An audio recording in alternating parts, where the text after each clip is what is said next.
세상, 이 지구상에 살아가 있는 사람들은 70억 명 정도 된다고 합니다.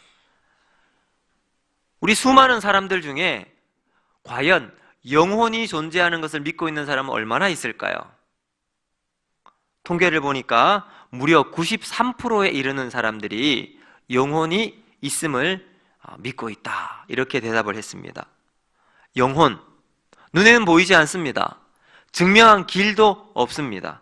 그런데 대부분의 사람들이 이 영혼이 존재한다라는 것을 믿고 있다는 것은 참으로 놀라운 일입니다. 한 과학자가 있습니다. 던컨 매두걸이라는 과학자인데요, 이 과학자가 과연 영혼이 존재하는가, 이 질문에 대해서 자신이 증명해 보이리라, 이렇게 연구를 시작했습니다. 그리고는 이런 가설을 세워요. 만약 우리 인간에게 영혼이 있다면 그 영혼도 무게를 가지고 있을 것이다. 그래서 자신이 세운 이 가설을 증명하기 위해서 6명의 중증 폐결핵을 앓고 있던 환자들을 그 누워있는 그 침대채로 아주 정밀한 커다란 대형 저울 위에 올려놓았습니다. 그리고는 임종 직후에 그 무게가 차이가 있는가 없는가 잰 거예요. 이게 측정을 해보니까 어떤 결과가 나오냐면, 놀랍게도 그 6명 모두 다 조금의 체중의 변화가 있었습니다.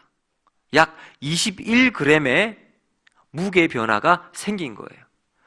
임종 바로 직후와 직전 무게 변화가 21g. 야, 여기는 뭔가 있다, 이렇게 생각을 했어요. 그리고는 한 발자국 더 나아가서 사람만이 아니라 그러면 동물도 한번 해보자. 그리고는 똑같은 실험을 15마리의 개, 강아지에게 똑같이 실험을 했습니다. 그런데 개의 경우에는요, 개가 죽고 난 다음에 무게 변화가 전혀 없는 거예요. 그러니까 이 던컨 매두걸이라는 과학자가 맞다, 사람에게만 영혼이 있는데 그 영혼의 무게는 21g이다, 이렇게 발표를 했습니다. 과학적으로 자기가 증명했다는 이 사실을 이제 많은 사람들이 알게 되었죠. 그래서 영혼의 무게가 21g. 그런데 다른 과학자들이 여기에 대해서 반론을 제시합니다. 자, 그 이유가 뭔가? 왜 무게 변화가 생기는가? 인간이 죽음 직전과 직후에 21g의 무게 변화가 생기는 이유가 무엇인가? 자, 이 과학자들이 이렇게 제시했습니다.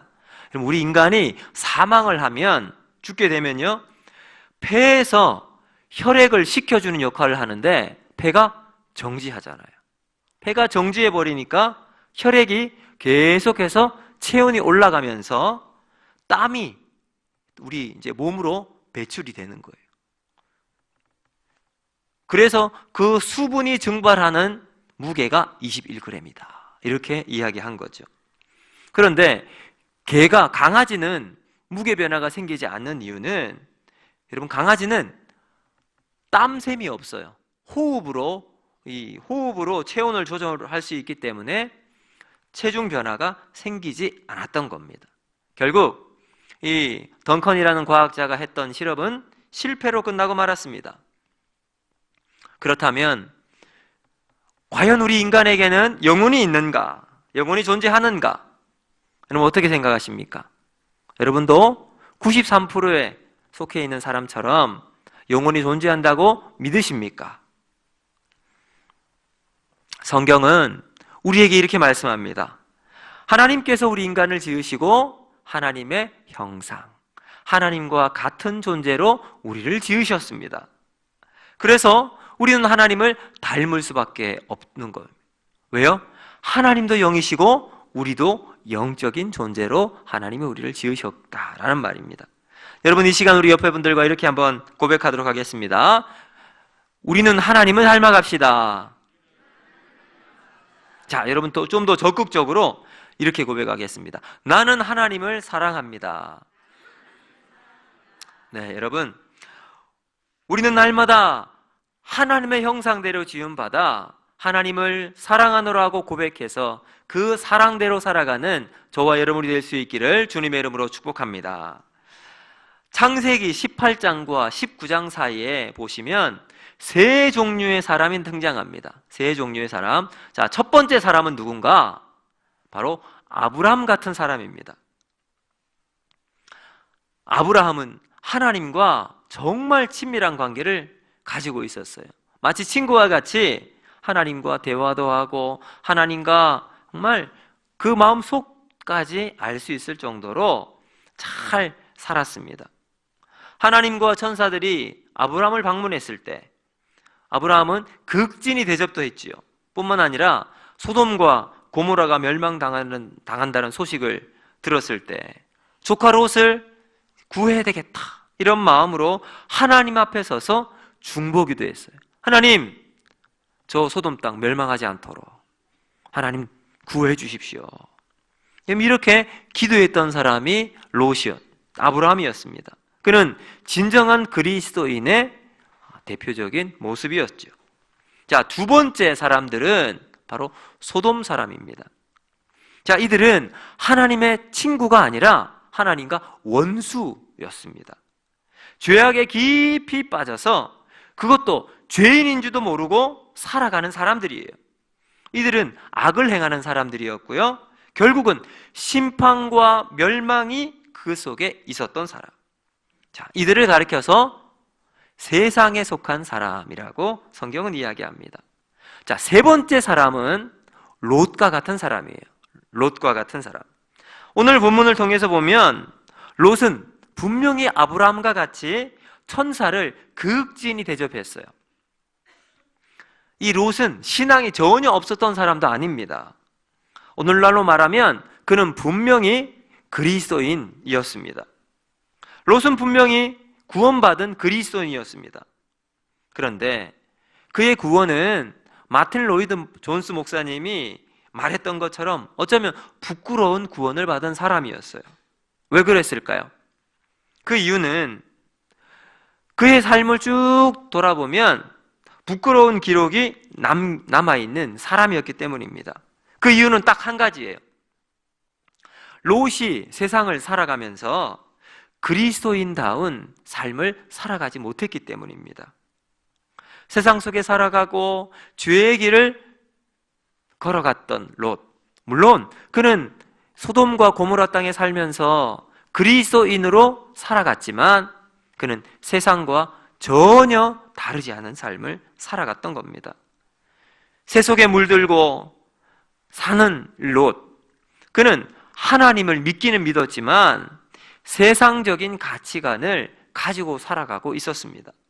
그의 인생관, 그의 가치관, 삶의 목적이 세상 사람과 똑같았다는 거죠.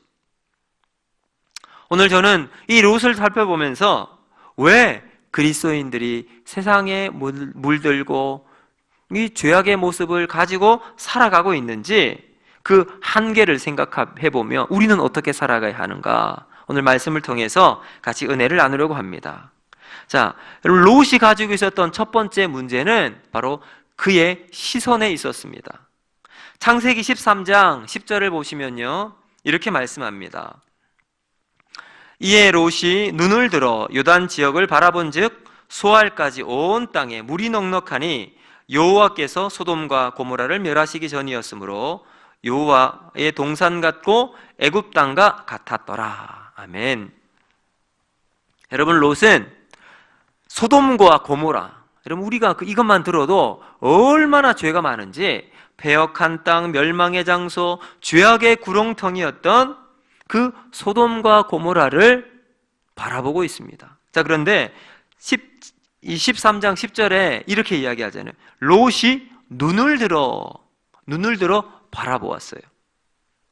눈을 들어라는 말은 자신의 의지를 반영해서 소돔을 바라보고 있다는 말입니다. 사람은 무엇을 바라보느냐가 참 중요합니다. 매일 폭력에 노출되어 있는 사람, 폭력을 당하거나 자신이 폭력을 가하는 사람은 자신도 모르게 폭력적인 사람으로 바뀌게 됩니다. 아무리 경건한 사람도, 자기가 거룩하다고 생각하는 사람도 음란물을 계속 보게 되면 그 사람도 음란에 빠질 수밖에 없게 되지요. 폭력 비디오를 보면 여러분 아무리 얌전한 사람도 폭력적으로 변하게 됩니다. 그래서 이 시각적인 노출은 우리 인간에게 큰 영향력을 미칩니다. 미국에 가장 많은 사람들이 즐겨보는 스포츠가 있어요. 뭐 여러 가지가 있겠지만 NFL, 미식 축구입니다. 이 미식 축구의 맨 마지막 결승전을 슈퍼볼이라고 그러는데요. 슈퍼볼 때 그때 다 하면 광고가 나와요. 근데 이 광고가 보통 광고보다는 어마어마하게 차이가 납니다. 1초당 2억 원. 그러니까 보통 광고가 나가면 30초 정도 걸리는데 한 편의 광고가 하는데 60억이 나가는 거예요. 60억. 그러니까 우리나라 삼성, 현대, 기아, LG도 여기 슈퍼볼에 이 짤막한 그 시간에 광고를 냅니다. 왜냐하면 미국의 수많은 사람, 약 2억 명에 넘는 사람들이 슈퍼볼 경기를 보고 있기 때문에 여기에 광고를 내면 효과가 크다라고 믿고 있기 때문입니다. 성경에도 보면요, 하와가 뱀의 유혹을 받고 타락했을 때도요, 성경은 이렇게 말합니다. 창세기 3장 6절을 보면 여자가 그 나무를 본즉, 여기도 보았습니다. 먹음직도 하고 보암직도 하고 지혜롭게 할 만큼 탐스럽기도 한 나무인지라. 그럼 하와가 뱀의 유혹을 받고 여러분 선악과를 먹게 됐던 결정적인 이유는 보았기 때문입니다. 여러분, 우리는 무엇을 보고 살아갑니까? 하나님을 보고 계십니까? 아니면 세상을 보고 계십니까? 십자가를 바라보고 있습니까? 돈을 바라보고 있습니까? 보는 것은 너무나도 중요합니다. 롯은 보지 말아야 할 것 보게 되었을 때 결국 그의 삶은 세상에 빠져버리고 말았습니다. 여러분, 오늘 우리는 이 세상을 살아가는 가운데 주님을 바라보고 주의 은혜를 사모하며 살아가는 우리 모두가 될 수 있기를 주님의 이름으로 축복합니다. 또 두 번째, 롯이 가지고 있었던 문제는 바로 비전의 문제였어요. 자, 오늘 1절 말씀인데 1절 말씀을 같이 한번 읽어보겠습니다. 시작. 저녁 때에 그 두 천사가 소돔에 이르니 마침 롯이 소돔 성문 곁에 앉아 있다가 그들을 보고 일어나 영접하고 땅에 엎드려 절하며. 아멘. 여러분, 우리가 어디에 살고 있는가, 무엇을 하고 있는가, 이것은 참 중요한 문제입니다. 왜냐하면 우리는 환경의 지배를 받을 수밖에 없기 때문에 자연스럽게 우리가 살아가 있는 세상의 문화와 생활 방식, 도덕적인 수준, 사고 방식에 우리는 서서히 물들 수밖에 없기 때문입니다. 자, 롯이 하나님의 천사를 영접하는 모습이 1절에 나와 있습니다. 그런데 그 모습은 18장 2절에 보면 아브라함이 하나님과 두 천사를 영접했던 모습과 너무나도 흡사합니다. 자, 18장 2절을 보면 아브라함이 이렇게 이야기해요. 눈을 들어 본즉 사람 셋이 맞은편에 서 있는지라 그가 그들을 보자 곧 그 장막문에서 달려나가 영접하며 몸을 땅에 굽혀. 고대 근동에 있는 사람들은 나그네를 영접하는 것을 당연하게 여겼던 일입니다. 그래서 롯도 아브라함과 같이 나그네로 있는 하나님의 두 천사를 영접합니다. 그리고 아브라함이 했던 방식대로 극진히 대접을 합니다. 그런데 롯과 아브라함은 전혀 다른 사람이었어요. 비슷해 보이지만 가장 중요한 순간, 결정적인 시간에 다른 결정을 내립니다. 롯을 한번 보세요. 롯은 정말 중요한 순간에 그는 하나님을 택하는 것이 아니라 세상의 길을 따라갑니다. 하나님을 떠나 세상을 따라 도망갑니다. 하나님보다 언제나 세상의 물질을 선택합니다. 화려하고 편한 길을 선택합니다. 왜 롯이 그랬을까요? 롯이 하나님 믿지 않았을까요? 아니에요. 롯도 하나님 믿었습니다. 베드로후서 2장 7절을 보면 롯에 대해서 이렇게 이야기합니다. 무법한 자들의 음란한 행실로 말미암아 고통당하는 의로운 롯을 건지셨으니. 여러분, 이 소돔 땅에 살고 있는 롯을 베드로는요 의로운 롯이라고 이야기해요. 그러니까 롯도 하나님을 알고 또 아브라함이 보았던 하나님의 비전을 공유했던 사람입니다. 하나님의 명령을 받고 순종해서 아브라함과 함께 고향을 떠났던 사람이었습니다. 여러분, 그런 삶을 살았던 롯. 그렇지만 두 사람의 길은 달랐어요. 롯은 하나님을 따라간 것이 아니라 하나님의 비전을 받고 하나님의 명령을 받은 아브라함을 따라갔던 거예요. 여러분, 이것은 너무나도 중요합니다.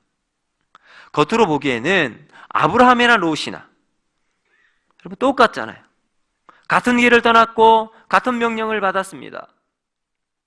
같은 장막에서 살았습니다. 그런데 그들의 길은 서로 달랐습니다. 이유가 무엇인가? 바로 롯이 하나님을 만나지 못했기 때문입니다.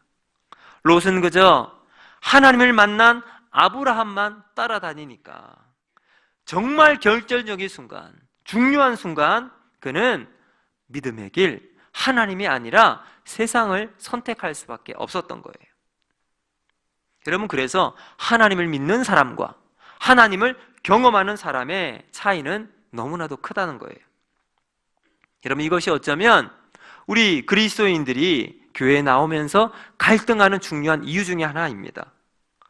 편안하게 어려움 없이 신앙생활 할 때는 아무런 문제가 되지 않아요. 그런데 위기를 만나고 어려움을 만나고 고난을 만나면 하나님 편에 서는 것이 아니라 세상의 편에 서게 된다는 거죠.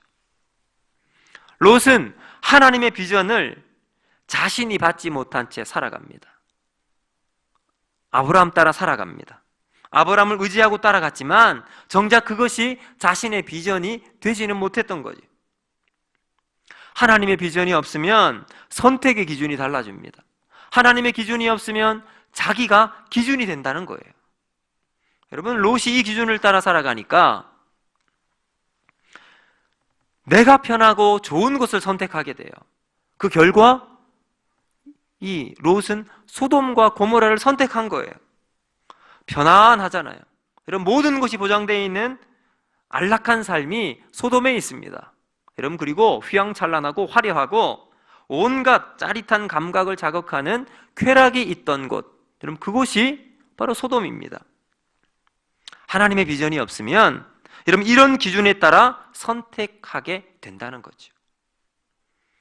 그에게 만약 하나님의 비전이 있었다면 롯은 소돔으로 그의 길을 옮기지 않았을 겁니다.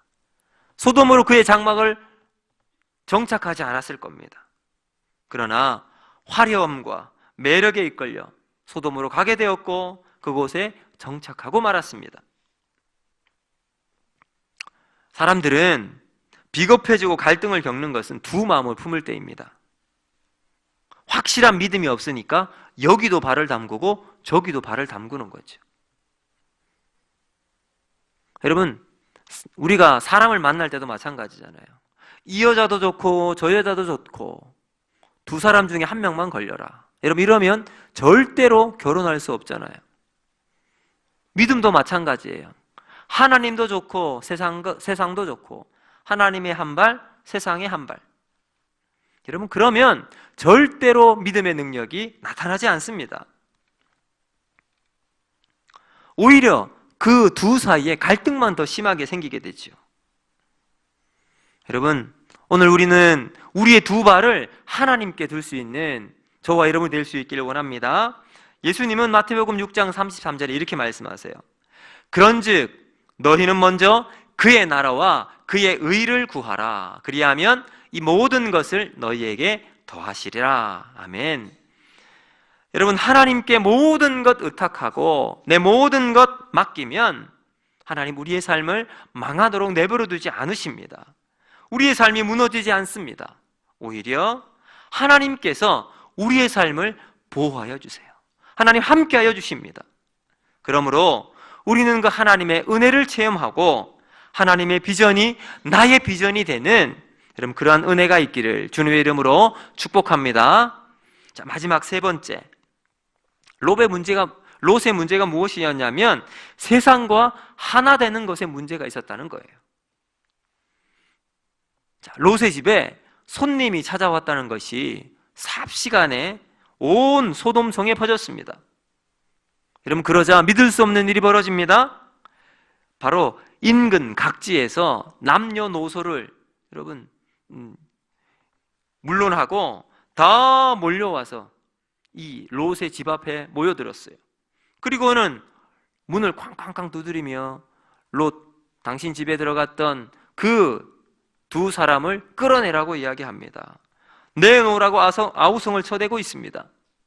여러분, 성경은 뭐라고 이야기하죠? 우리가 그들을 상관하리라.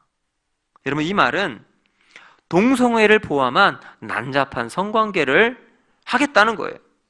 여러분, 처음 보는 사람들인데 있을 수 없는 일이지요. 그런데 그 요구가 말에서 그치지 않습니다. 폭력으로까지 이어집니다. 롯은 자신의 힘으로 그들을 제압할 수 없는 지경에 이르게 되었고, 소돔 사람들은 이성을 잃었습니다. 그들의 눈은 완전히 돌아갔고 난리를 피우며 성을 시끄럽게 했습니다.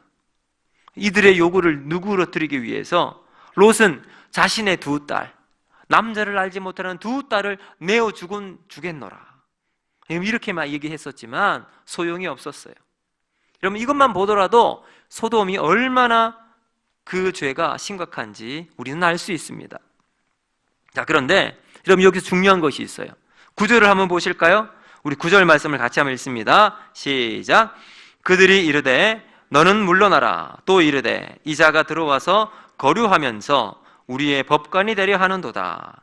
이제 우리가 그들보다 너를 더 헤아리라 하고 롯을 밀치며 가까이 가서 그 문을 부수려고 하는지라. 아멘. 자, 여기에서 뭐라고 하고 있어? 이들이 뭐라고 이야기를 하고 있냐면 너는 물러가라. 이자, 롯을 이야기해요. 이자가 들어와서 거류하면서 우리의 법관이 되려 하는도다. 자, 1절을 한번 보시면요, 롯이 성문에 앉아 있었다, 이렇게 이야기를 하잖아요. 이 성문에 앉아 있다라는 표현은 그 성의 장로나 재판장과 같은 영향력 있는 사람이 되었음을 이야기하는 말입니다. 이미 롯은 소돔 사람들에게 유명 인사가 되어 있었어요. 왜냐하면 여러분, 원래 변방에 있었던 이방인이 점점 소돔의 중심부에 들어와 거부가 되었어요. 그리고 이 많은 물질과 재산을 가지고 있는 사람으로 이름을 알려져 있었습니다. 여러분, 여기에다 아브라함의 조카라고 하는 프리미엄까지 붙었어요. 그돌라오멜 연합군과 소돔 사람들이 전쟁을 벌이게 되었는데 그 전쟁이 완전히 소돔이 질 지경에 이르렀습니다.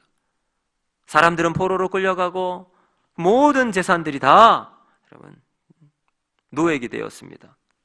다 빼앗겼어요. 그런데 그 소식을 들은 아브라함이 집에서 길리운 군사들을 이끌고 이 그돌라오멜 연합군을 탁 기습을 해서 잡혀갔던 사람들 다 돌려보내고 재산까지 돌려보내었습니다. 여러분, 그러니 이 소돔 사람들에게 아브라함은 생명의 은인이었겠죠. 바로 그 아브라함의 조카가 누군가? 롯이었습니다.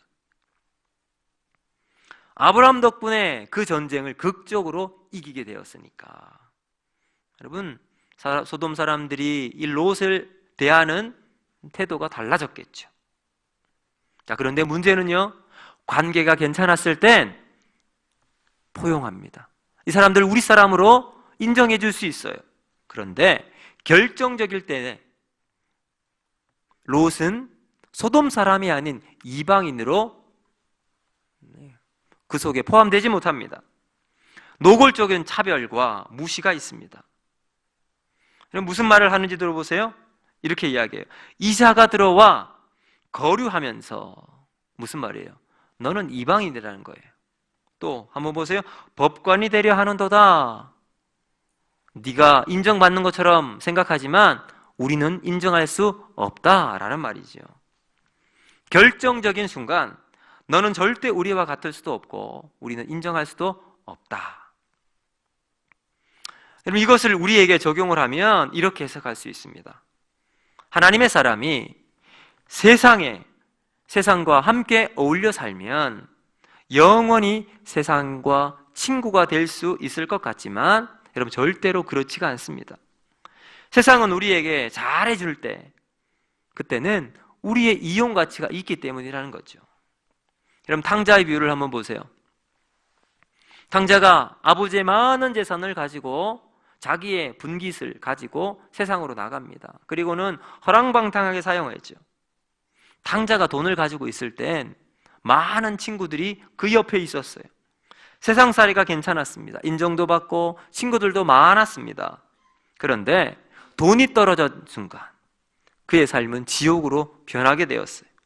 어느 누구도 인정해주지 않았고 그렇게 많은 친구들이 있었는데 어느 한 사람도 이 탕자를, 둘째 아들을 돌봐주는 사람이 없었습니다. 다 떠나버렸습니다.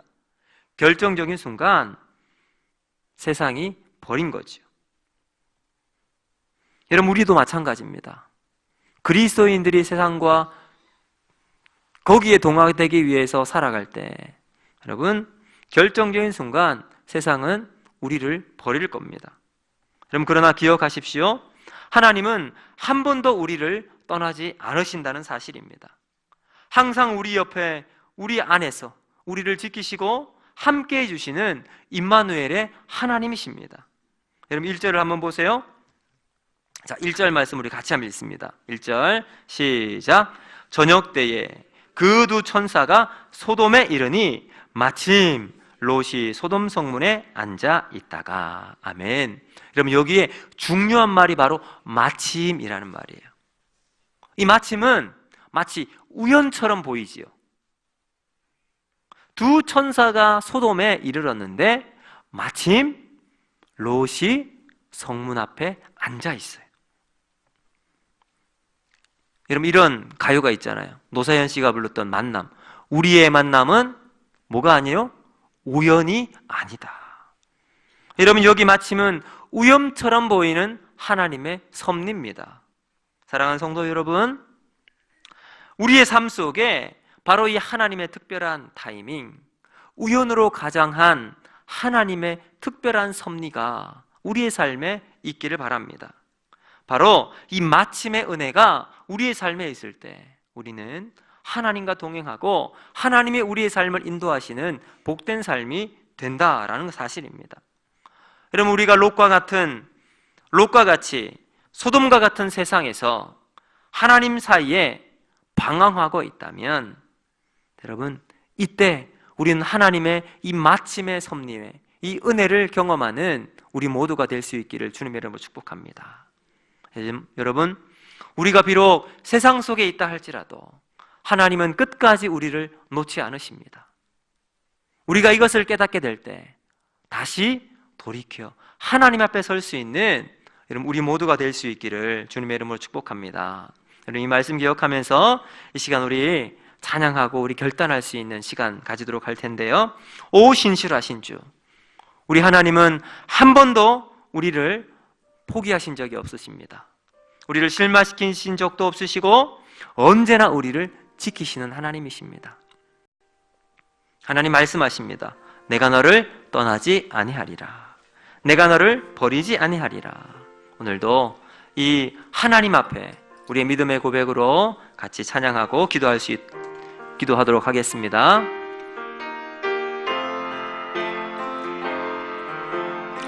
하나님 한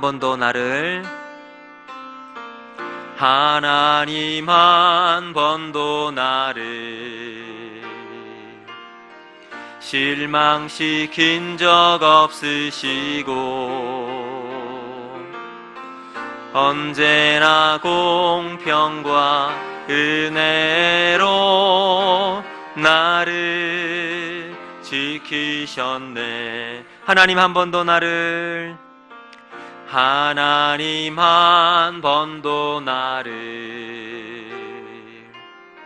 실망시킨 적 없으시고 언제나 공평과 은혜로 나를 지키셨네. 오 신실하신 주, 오 신실하신 주, 내 너를 떠나지도 않으리라, 내 너를 버리지도 않으리라 약속하셨던 주님, 그 약속을 지키사 이후로도 영원토록 나를 지키시리라 확신하네. 지나온 모든 세월들, 지나온 모든 세월들 돌아보아도